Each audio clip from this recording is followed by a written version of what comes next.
Labas visiems, nu ir ką, turim Find X Pro prie testų duobės, pasidarysim tiek gylio testą, tiek atsistatymo testą, tai yra nailboardą, pasižiūrėsim, ką šitas pigus daiktas sugeba mums parodyti. Iš tikrųjų, pasivaikščius jisai veikia, viskas su juo yra gerai, labai paprastas valdymas, kaip ir minėjau, prieš tai esančiam video, matyt kažkur tai čia duosiu nuorodą, būtent pačiam unboxing'e, tai yra įjungiai ir eini detektorius. Nu, labai paprastas su juo viskas, o žiūrėsim dabar pagal gylį. Tai vėl turim tas mano 4 standartinius taikinius, tai yra 1 gramas vario, tai yra 23 gramai vario, tada turim sidabriukus, turim lietuvišką smetoninį 1 litą ir turim Nikolajaus rublį. Taip kad, nu, aš manau, kad turėtų būti bent jau gramai vario, turėtų būti bent jau 15 cm, pasižiūrėsim, ką jisai mums parodys. Taip kad jungiam programas, pasakysiu, kurią programą naudoju. Nu, iš esmės naudosiu, matyti, laukas programą, kuri yra gilesnė būtent šitam testui, o testui su nailboardu naudosim Parkas programą, kuri yra greitesnė ir pažiūrėsim, ką jis tenai parodys. Taip kad pradžiai jungiam šitą programą Parkas ir žiūrim, ką parodys mums į gylį. Nu ir ką, jungiamės deteką. Tai yra, įsijungia mūsų detektorius, turim 4 programas, aš pabandysiu dar pašvietimą įjungti, kad jums matytųsi, nežinau, ar matosi per kamerą.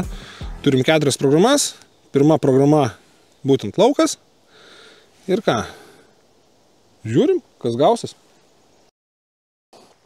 Ir ką, prie duobės pradėsim nuo 1 varinio centuko, 1 gramo tiksliau vario, važiuojam su 10 cm ir žiūrim, kas bus. 10 cm, 1 gramas vario.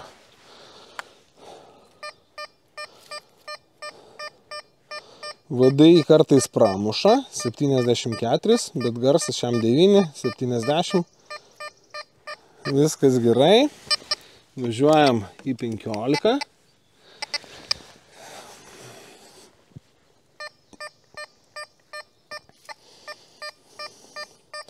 Vadai nėra, kas yra labai keista, nors garsas yra puikus. Ir važiuojam į 20. Žiūrėsim, ar čia ką nors turėsim. Ok. Čia jau mes nieko neturim. Ok. Gramas vario, 15 cm drąsiai, su 20 yra bėda. Taip, įmam sidabriuką, litas, pradėsim nuo 15, nes moneta didesnė, tai turėtų matyti viską gerai. Garsas yra, vadai nėra, kas yra keista, nors garsas labai puikus. Taip, važiuojam į 20.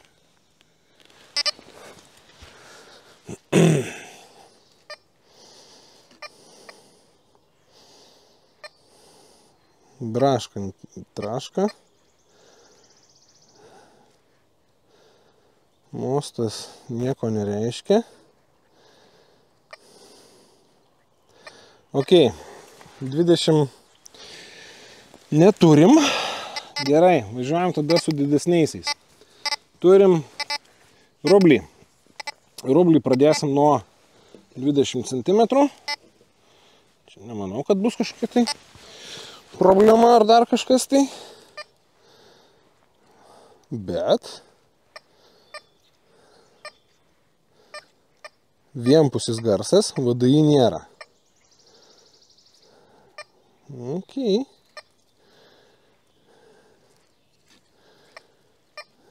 Nu, čia įdomiai.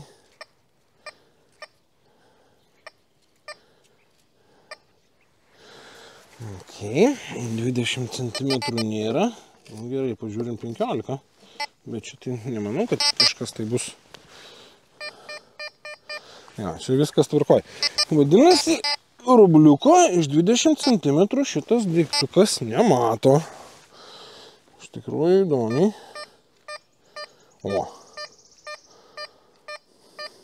Visgi mato.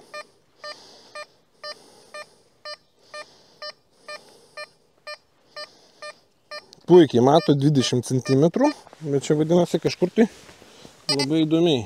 Kažkodėl tai jisai taip veikia. Gerai. Tai yra, čia buvo 20, dabar 25.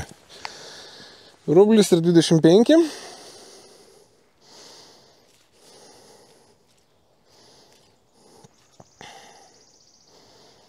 Čia neturim nieko.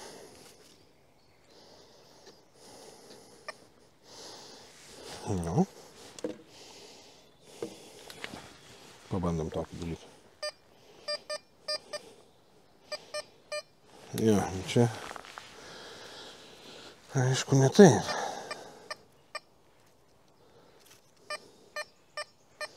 Greitesnis mostas padeda, o taip nemato.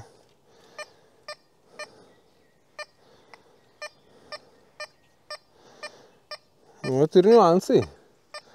Greitesnis mostas pamato.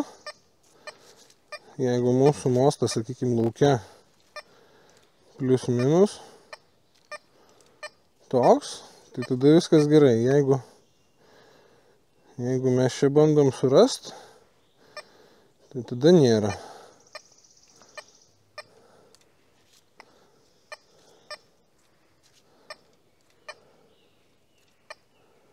Ok, kreivas toksai garsas. Gerai, bandom 30 įdėti. Žiūrėsim, kas čia. Na, čia jau niekaip. Ok, rublį pasiėmėm iš 25 cm. Ir žiūrim, kas bus su didelio varinė moneta. Tai yra virš 23 gramų vario. Tai žiūrim, pradedam nuo 20.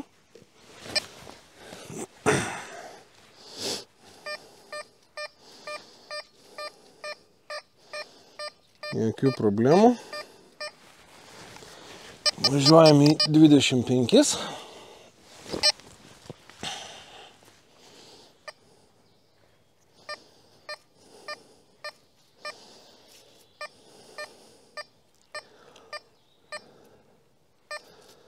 Garsas yra, VDI nėra. Nors tiesą sakant, ir ant 20 nebuvo VDI.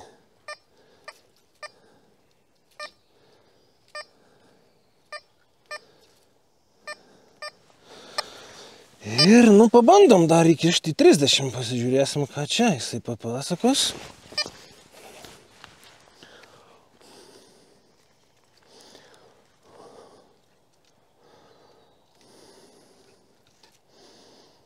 Ok. Čia jau nėra nieko.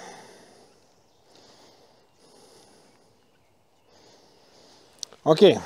Štai taip atrodo mūsų testas prie duobės. Dabar įsidėliosim nailboardą ir pažiūrėsim, ką jisai parodys mums nailboardo. Nu ką, turim nailboardą, turim programą Parkas. Jinai yra greitesnė. Ir turim, kaip visą laiką, 4 skaltinius vinukus ir vieną tarybinę monetą per vidurį. Tai yra 3 kapykis. Deduosi šią vat konkrečiai per centrą, pirmas taikinys. Ir važiuojam, žiūrim, kas gaunasi su atstatymu.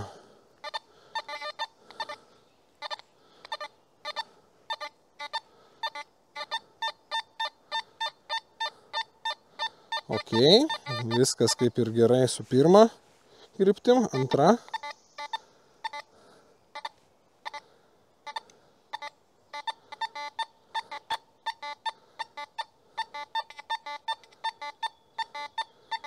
Nu, kaip ir irgi ok.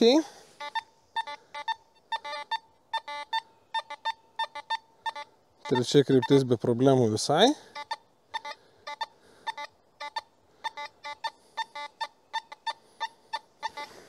Nu, toks labai jau.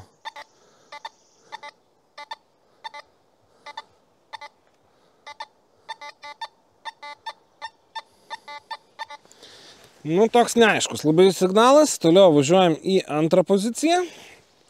Ir žiūrim, pirma kryptis.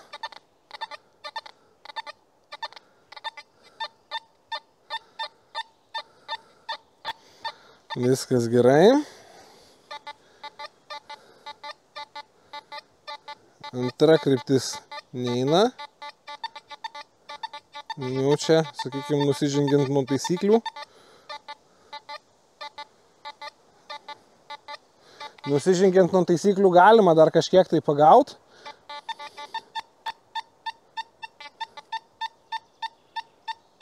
Bet, sakykime, jeigu braukiant tiesiai per liniją, kas yra šito testo ir tai mes neturim. Gerai, trečia pozicija, tai yra trečia kryptis.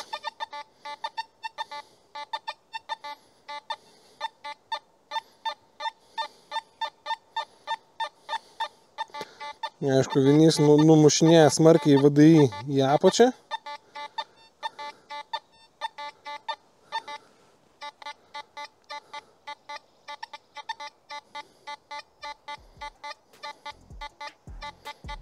Ok. Tai va, štai taip veikia mūsų Find X Pro. Matyt patys. Kainuoja jisai 170, nu, 180 arba 199 eurus, tai yra arba 107 arba 108 eurų. Veikt veikia, rezultatus rodo. Taip kad jo, kaip pirmoko, sakykime, kaip naujoko pasirinkimas tikrai neblogas variantas. Jeigu norit kažką tai supažindinti su hobiu arba patys susipažinti su hobiu, nu, tai yra vienas iš tų variantų, kurį tikrai rekomenduočiau įsigyti ir pabandyti, pasižiūrėti. Patiks hobis, nepatiks, nėra brangi investicija. Juolab, jeigu imat su būtent tą Pro Peką, tai turit ausines, turit kasimo peilį, viskas yra gražu ir tvarkinga. O pardavimo, nu, jeigu jau nepatiks, parduoti tikrai galėsit. Manau, kad tokiam daiktui rinka visą laiką yra atvira ir pasiūlymų joje tikrai gausit. Taip, kad su jumis buvo Tošis ir iki kitų susitikimų. Ate!